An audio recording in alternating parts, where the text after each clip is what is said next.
today. It's a red, white, support the blue flashback weekend. Flashing back to our favorite interviews with those that have put their lives on the line for their fellow citizens. The Hidden Killers Podcast. This is an examination of the hidden human condition. This is the Hidden Killers Podcast With Tony Brueski. Joining us to discuss the friends of Lori Vallow Daybell and just kind of get some observations on what we've been seeing is Robin Drake, retired FBI special agent, chief of the Counterintelligence Behavioral Analysis Program. His website, peopleformula.com. Robin, I'm curious. We've seen a lot of almost, I would say, like micro testimony here in the trial of Lori Vallow Daybell. People on the stand just giving short little observations on the relationships and the happenings that they had with Lori Vallow Daybell. What's been your observations thus far? Interestingly, part of my thoughts are, why are there no past friends? Yeah. So all the friends, so-called friends, are the ones that are current friends, and they have to be it's all about Lori. It's got to be adoration of Lori. And she sets herself high on this pedestal as the supreme goddess because she's been anointed by Chad. So all these friends are recent friends. Mm-hmm. And they try to manipulate LDS Mormonism to serve their needs and justify their actions in their criminal enterprise of taking people's money. Yeah, I mean, it's very interesting how that all came about. And it is very interesting and it's telling that we're not hearing about, oh, we've been friends for 20, 30 years. It's all very recent. It makes you wonder, how many other waves of friends has Lori gone through where eventually they no longer have a use to her or they see her for who she is, in which there's no relationship either way? Well, 100%. The arc of her life is her. Mm-hmm. And she's extremely needy. Again, I'm not a clinician, so I can't say, and I don't know the results of any psychological testing she's taken, but edging up towards psychopathy is most likely there and prevalent, which means low empathy. And she wears people out. We've all been around people that are so self-centered and so look at me, that they just wear you out because there's no balance to the relationship. This is a one-sided relationship when you're in a relationship with Lori, and she just wears people out over time. And it's been the arc throughout her life. That's why this sect of her life right now is so compartmentalized to right now. Mm-hmm. What have you made of the individuals and the amount of trust that they did put in her at one time for a period of time? Because her beliefs, when she expressed them to her friends, were always so grandiose or just utterly delusional. Not even, I get when you're talking about faith and things of that nature, there is a level of, and I'm not trying to be insulting to any religion, but magical thinking of things where you have to have faith to believe it because that's how religion works. But she always took it a step further. There was little nuggets of the base of the religion in there of LDS, and then it was like, we're going to take it 10 steps further down the road. Were these people that were also really seeking, or were they in a right type of state vulnerability-wise to fall in with someone like Lori and not end up being buddies with someone else in the LDS church? It's like, why Lori? And going with the extreme thinking that her and Chad were sharing. You're right on all those counts. So first, let's start with the nugget aspect of it.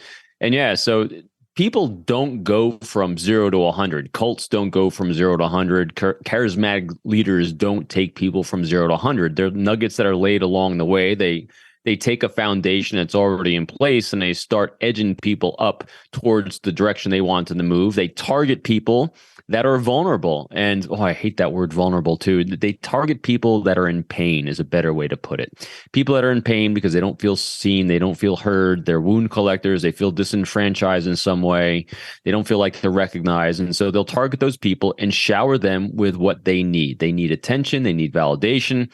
And when you have charismatic people that are doing that, giving you the psychological feeling of safety that you've always been seeking, and they start dropping these nuggets to edge you towards their belief system based on a foundation that is already laid, that's why these things happen. It's scary how quickly that can happen, where one could be living a fairly normal life, and yet they're walking around the grocery store next to everybody else going, oh yeah, my friend, her son said he climbs up the wall and he's possessed by a demon. And oh, hey, look, there's a sale on Lunchables. It's just scary how one can operate in one aspect of reality and normal life and yet have these beliefs over here and consider them possible and real. Yeah, they blended their world together. There's no doubt. I still think there's there's most likely rational people underneath this false facade, but they've done so, between Chad and Lori, they've done so many heinous things at this point that their psyche can't come to grips without rationalizing their behavior according to this belief system they have. So that their journey back, if they can ever come back from that, is interesting. Matter of fact, it's really interesting because Chad was really the final impetus on Lori and her belief system that kind of brought her down this path. And it's kind of, we spoke about this way early on, weeks and weeks ago, about I wonder what she would be like without the influence of him. And when she's put into prison for the rest of her life, which is most likely, in my opinion, going to happen, it'll be really interesting if she has no contact, if she's ever able to come to reckoning with herself and build herself back out of what she did. And I've known other people that have done horrendous things, and when they finally had that aha moment of realizing the destruction and horribleness they caused in the world, they spend the rest of their lives atoning for it. Not all happen, and we'll see what happens here.